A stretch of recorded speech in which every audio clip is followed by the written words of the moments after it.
Before the interview starts, let me give you some more background on Steve. Steve is a long-time government employee.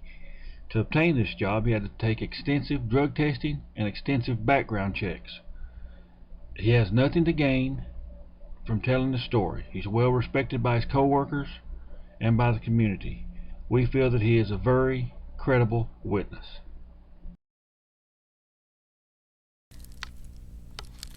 This is Tom with the Crypto Crew. I'm with Steve, who had a Bigfoot encounter. Steve, start off by telling us what state, county, and town that you had your encounter in. I was in Tennessee, Claiborne County, which is in the Forge Ridge area of that county there. All right, then tell us what year, and then tell us what you were doing. Well, I don't know the exact year. It was in late 70s. I was a young teenager at the time, and I was squirrel hunting. It was one evening, getting kind of dusky dark, but you could still see real good through the woods. And I was sitting there against a tree, and I heard something coming down the hill. It was on the hillside where I was sitting there in the woods at, and thought, well, it's a squirrel coming. So I just, kept sitting there watching it. And I started seeing something white coming down through the woods, and the closer it got down, I could see it was tall, walking like a man. Slinging its arms as it walked, taking pretty good strides as it was walking. I thought, golly, it was like, just estimating, probably 7-8 feet tall.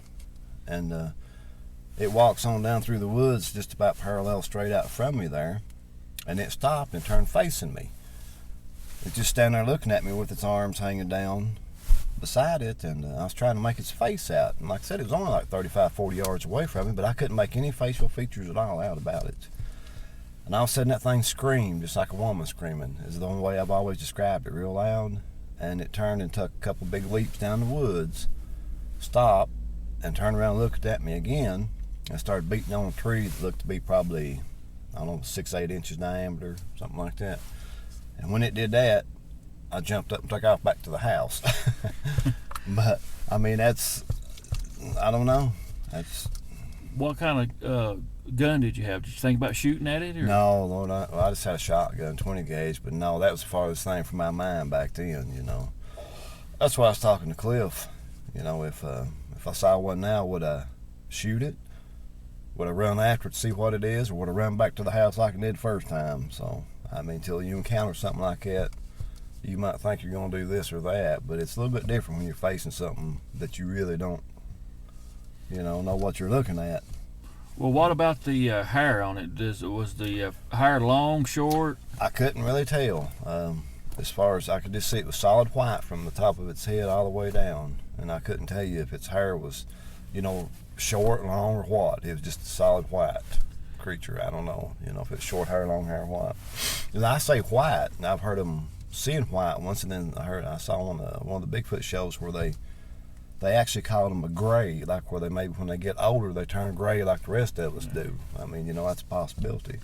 Because years ago, when my mom and aunts and them was growing up, they used to see one in the same area, and that was back in probably the 40s, I guess. And the best I remember, they said it had brown hair.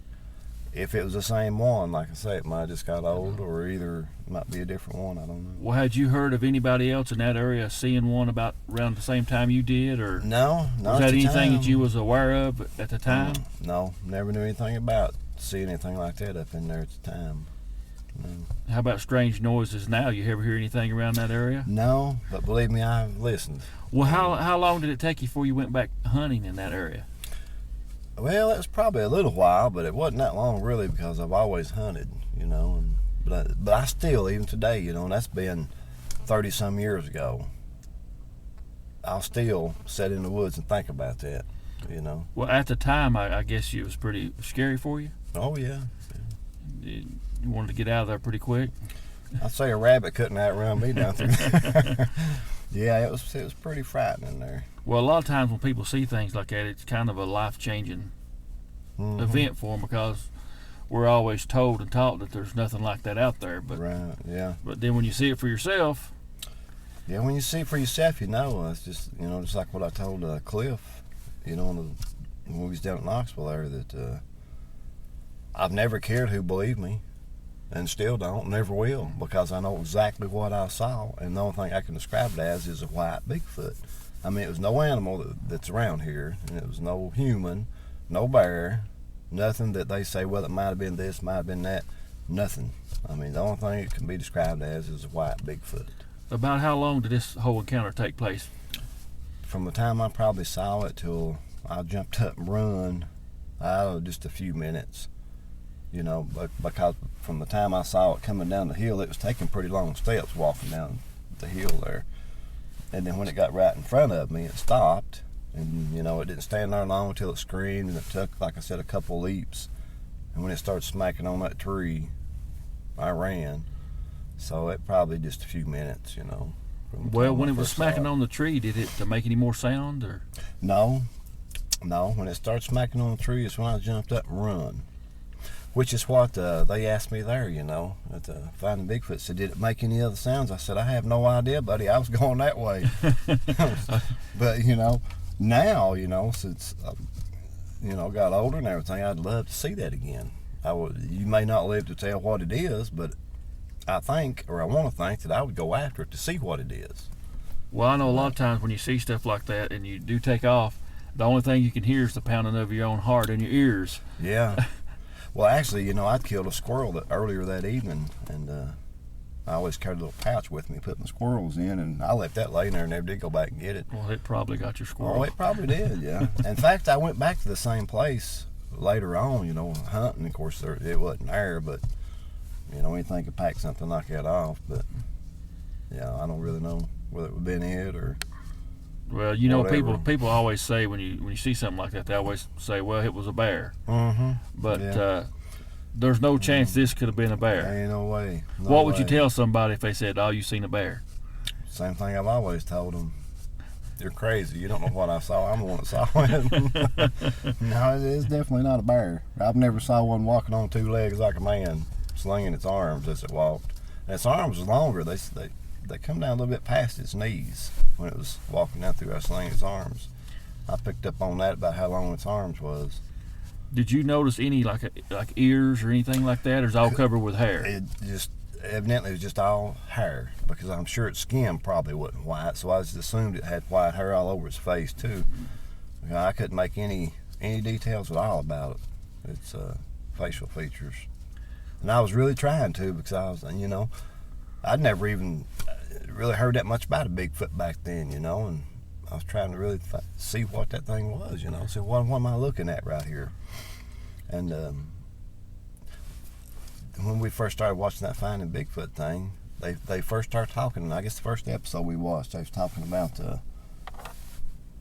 the screams and calls they make, and I thought, wow, you know, this thing screamed. And that girl on there, I heard her scream not too long ago on one of the episodes, and that sounded so much like what I heard. You heard. And then, you know, they talk about them hitting on trees, and I thought, wow, you know, it's just so, you know, and I thought, well, they're on something there. Because that's exactly two of the things that I saw actually with my own eyes happen. Nobody can convince you otherwise because you've seen it. There ain't no way. I mean, no way.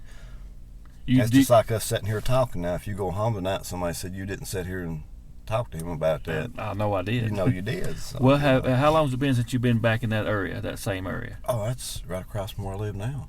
So you some place that you could... Oh, I grew up there, you know, just in that same holler there. We grew up there, then ended up building just right up from there. So it's actually right where my house sits now.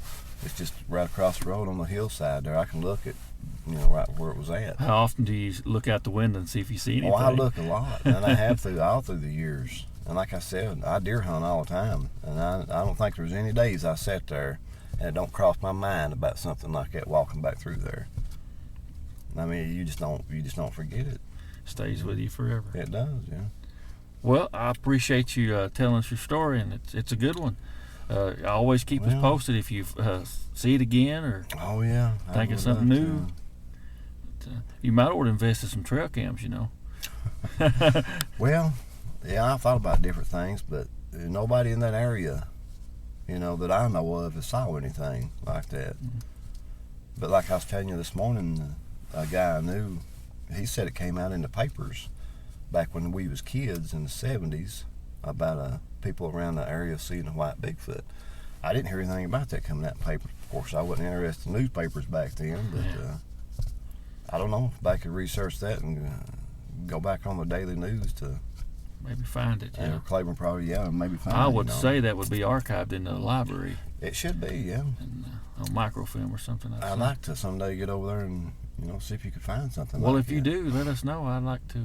Oh yeah. Share it with everybody. That'd be good. But I appreciate your time. Well, I appreciate you listening to me. Thank you. All right, man.